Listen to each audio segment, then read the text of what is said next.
Yo, what up guys, I'm Sammy and welcome back to the Soul Brothers channel, and this is my first impressions look on the Under Armour Embiid 1.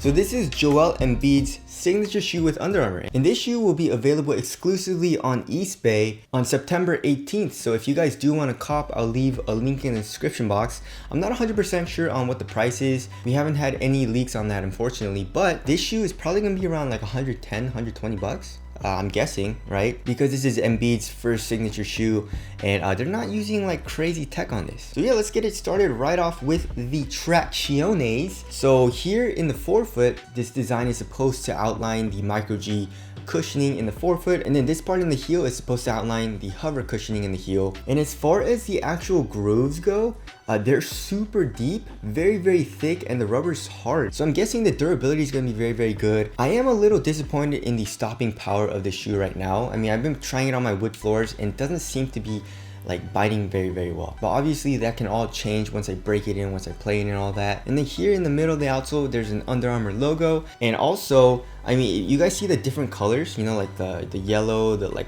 kind of pinkish red, and the green. That doesn't really mean anything as far as like a different density rubber outsole goes. It all feels pretty much the same. All right, moving on to the heel to toe transition. Seems very smooth. You know, Under Armour really doesn't have a problem with this. You have a nice curved shape here in the heel. Look at that, it comes up a lot. You have a nice curved shape here in the forefoot, so you get this really nice rocking motion, and you get a lot of flex here in the forefoot as well. Look at that, that's crazy. So it feels super smooth. It doesn't feel stiff at all, which is crazy, even though this is a like center shoe. You know, Joel Embiid is a center, right? But so far it feels not like a center shoe. It doesn't feel like bulky, it doesn't feel big or anything, which we'll get into. And Under Armour was saying, even though this shoe is for a center, they also designed it for, I guess, smaller players, if you're quick, if you're a guard and stuff like that, which is really cool. All right, moving on to the cushioning setup. So here in the forefoot, like I mentioned, they're using micro G, and then in the heel, they're using hover, which is interesting because it looks like the same. If you look on the medial side, this all looks like a one-piece midsole, but I'm guessing where the dots are, that's probably micro G, and where the dots aren't is hover, you know?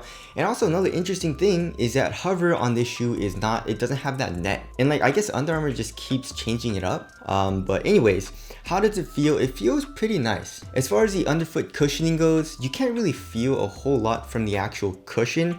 The insole is pretty nice though. You get a nice little like memory foam like feel. But you know, insoles do bottom out pretty quickly. If you look underneath the insole, you have a very stiff struggle board. So that's probably the reason why I can't feel the actual foam underneath my foot. And also the actual like cushioning, yeah, it feels nice and plush, but then like it's only like on the sides. So here on the lateral and medial side in the heel, you only feel the actual compression like on the edges, you know. And then here in the forefoot as well, you know, the micro G actually feels pretty nice.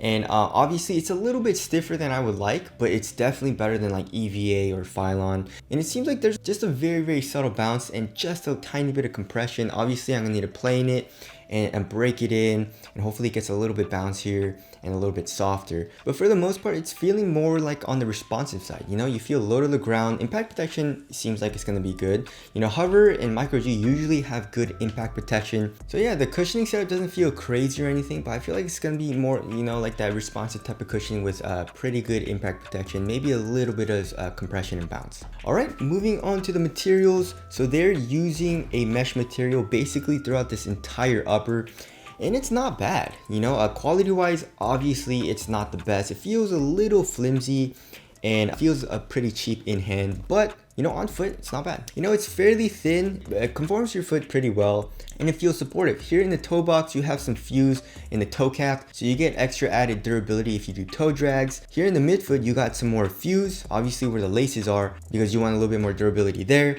And then here in the ankle area, you get some more, I guess, fuse as well as some mesh. And then also in the inside, the lining, there's a good amount of padding, you know, especially here in the back of the shoe where your Achilles is. That feels really, really nice. I like that. And then here on the sides, it gets a little bit more thin. Most of the padding here is like on the back of the shoe. And as far as the tongue goes, there's a little bit of padding as well. That feels great. And speaking of the tongue is connected to an inner booty that goes underneath this upper, which gives you an overall better one-to-one fit, and the tongue stays in place. So the materials, I mean, I feel like it's gonna get the job done. It feels pretty nice on foot, but obviously, I mean, looking at it, it doesn't look very nice. You know, it looks kind of cheap and it feels kind of cheap in hand, but you know, what are you gonna do, right? As far as the little details go, you got the Under Armour logo here on the midsole on the lateral side and the heel. You got a little pull tab with like a little star on it. You got Joel Embiid's logo here on the tongue. I kind of like his logo, it's not bad. And on the medial side, you also have a very, very small Under Armour logo. All right, moving on to the fit. I went true to size and it fits me pretty damn well. You know, just like any other Under Armour shoe for some reason. And this is Joel Embiid's shoe. So I thought it was gonna fit really, really wide and it's gonna be very roomy in the toe box. But that's actually not the case. Width-wise, I would say it's around normal. Here in the toe box area, it's not super snug, but it's a nice little snug fit. You know, there's not a lot of dead space or anything.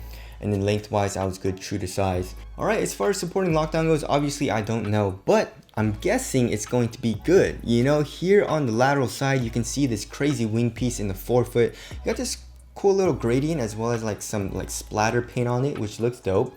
And here in the heel, you have an internal TPU heel counter, as well as the foam coming up to act as a sidewall. So I feel like lateral containment is going to be good. Obviously, it's going to be good because Joel Embiid is playing in it. He needs a lot of support in his shoes. So there's a lateral support. And as far as the ankle support goes, I mean, it's not really a mid. You know, it's a little bit lower than most mids are, kind of like comparing to like the Kyrie 1, but it kind of covers your ankle bone just a little bit. But it doesn't really feel like there's a lot of ankle support. I could still move my ankle around pretty freely, so that's good, but it doesn't really give me that like feeling of freedom, you know what I'm saying, like a low does. So I wish they would have just made it a low, but it's not a huge deal, right? And as far as lateral stability goes, it feels pretty nice. There's no outrigger, but the outsole and the midsole do protrude out here on the lateral side, and you're pretty low to the ground as far as the cushioning setup goes.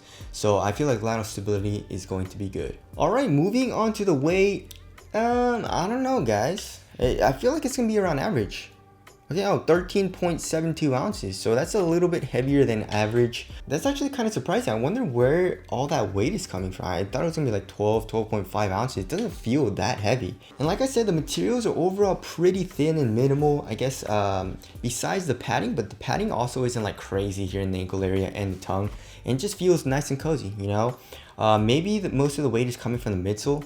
This plastic wing piece is probably not that heavy. But anyways, yeah, I mean, it feels pretty light on foot and it doesn't feel bulky at all either. So that's a good thing, especially for a shoe that's designed for a center. All right, as far as the aesthetics go, it definitely did grow on me. And I don't like the look of the actual material. I feel like it looks a little cheap, but the overall silhouette's not bad. And a lot of you guys said it looks like a Kyrie, and I do agree with you. It looks a little bit like the Kyrie 2, just a little bit. And I can't wait to see more colorways. I feel like they did a pretty good job of designing a shoe that looks pretty dope and also has some functional use in part of the design. All right, so as far as my first impressions go, it's looking pretty good. I mean, the traction isn't looking too good. The cushioning seems all right. The materials feel all right on foot. It feels pretty nice as far as the padding goes. The fit was really good for me. So I feel like it's gonna be a pretty solid performer. I'm just a little skeptical on the performance of the outsole. But anyways, that's my first impressions. Again, if you guys want to cop, I'll leave a link in the description box. But that's it. Thank you guys for watching, and I'll see you guys in the next one.